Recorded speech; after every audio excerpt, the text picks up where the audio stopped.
தொண்டை புண், தொண்டையில் ஏன் புண் வருது? அதிக அளவு நீங்கள் வந்து இந்த ஏசி ரூமில் படுக்கிறவங்களுக்கு முதல்ல தொண்டை தான் எரியும்.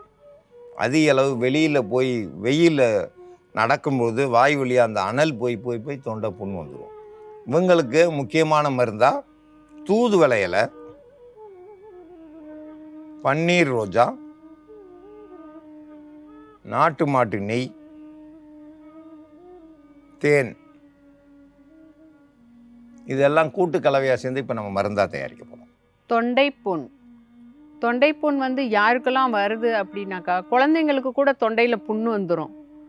ஏன் புண்ணு வந்துருக்குது அப்படின்னாக்கா, இப்போ வெப்ப காலத்தில் வந்து ஐஸில் வச்ச தண்ணி, ஐஸ்கிரீமு, ஐஸில் வச்ச ரொம்ப அதிக கூலிங்கான அந்த ஜூஸு, பழ ஜூஸு, பழங்கள் வந்து ஐஸில் வச்சது, அதெல்லாம் வந்து குழந்தைங்கள் சாப்பிட்றப்போ கொஞ்சம் நல்ல தண்ணியில் போட்டு ஜில்னஸாக இருக்குதுனாக்கா அதை எடுத்து சாதாரணமாக இருக்குது தண்ணியில் கொஞ்சம் நேரம் பழங்களைனாலும் அல்லது ஜூஸ்னாலும் ஐஸ்கிரீம்னாலும் ஒரு பாத்திரத்தில் வச்சு போட்டு அதிக ஜில்னஸ் வந்து அந்த குளிர்ச்சி தன்மை போக விட்டுட்டு அதுக்கப்புறமா குழந்தைகளுக்கோ பெரியவங்களோ நீங்கள் சாப்பிட்டீங்கனாக்கா அந்த தொண்டையில் இருக்கிற டான்சிலில் வந்து புண்ணு வராது, எரிச்சல் எரியாது, அந்த குரல் வலை வந்து கீரல் விட்ட மாதிரி உடஞ்சிரும் அல்லது வந்து சிகப்பாக வந்து வீங்கிரும். வீங்கிக்கிருச்சுனாக்கா நீங்கள் உமிழ்நீர் கூட முழுங்க முடியாது, தண்ணி முழுங்க முடியாது. அப்படி இருக்கிறப்போ உணவே சாப்பிட முடியாமல் நம்மளுக்கு அந்த தொண்டை வலின்றது இருக்கும். தொண்டை புண்ணு ஆறுறதுக்கான மருந்து தயாரிக்கும் முறையை பற்றி பார்க்கலாம்.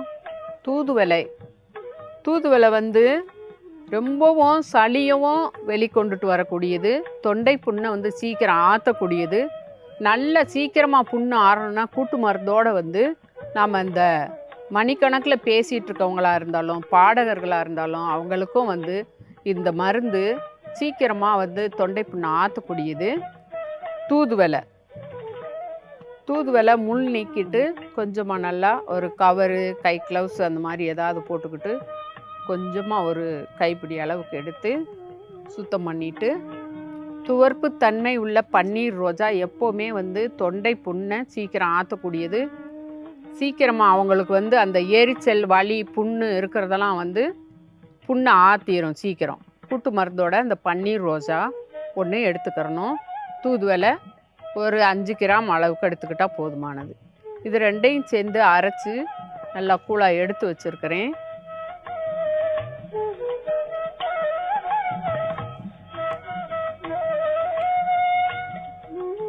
ஒரு 1/2 ஸ்பூன் அளவுக்கு எடுத்துக்கிட்டால் போதுமானது. இப்போ அது கூட நாட்டு மாட்டு நெய்,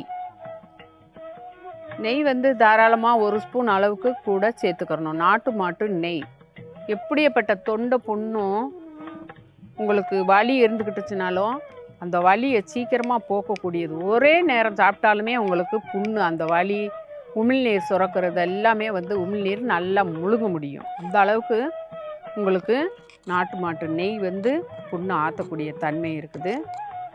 தேவையான அளவுக்கு தேன் சேர்த்துக்கிறணும். நெய் சேர்த்துருக்கிறதுனால தேன் சேர்த்து கொடுக்குறப்போ குழந்தைங்களாக இருந்தாலும் பெரியவங்களாக இருந்தாலும் சாப்பிட்றதுக்கு நல்லா டேஸ்ட்டாக ருசியாக இருக்கும். தூதுவளை சாறு வந்து கசக்காது, நெய் தேன் கலந்துட்டதுனால சிறப்பாகிரும், ஒரு டானிக் மாதிரி ஆயிரும், நல்லா மணமாக இருக்கும். இது குழந்தைங்கன்னா தொட்டு தொட்டு நாக்கில் நீங்கள் வச்சு விட்டீங்கனாலுமேவும் அவங்களுக்கு அந்த புண்ணுன்றது ஆறிடும், எப்படியப்பட்ட குழந்தைங்கனாலும்.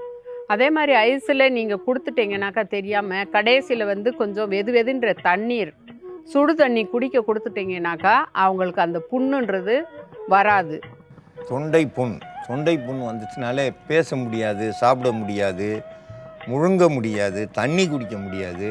ஏன்னா உள்ளே அப்படியே எரிஞ்சிக்கிட்டே இருக்கும். அதுக்கு முக்கியமாக தூதுவளை, தேன், பன்னீர் ரோஜா, நாட்டு மாட்டு நெய், இது கலந்த கலவையை அரைச்சி எடுத்து வச்சுருக்கோம். இதை எடுத்து ஒரே நேரம் இப்போ சாப்பிட்டிங்கன்னா 1 மணி நேரத்தில் சரியாயிடும். அப்படியே அதுக்கப்புறம் மருந்து தேவையில்லை. அவ்வளவு அற்புதமாக வேலை செய்யும். இந்த மருந்தை பயன்படுத்தி பயன்பெற வேண்டும் என்று கேட்டுக்கொள்கிறேன்.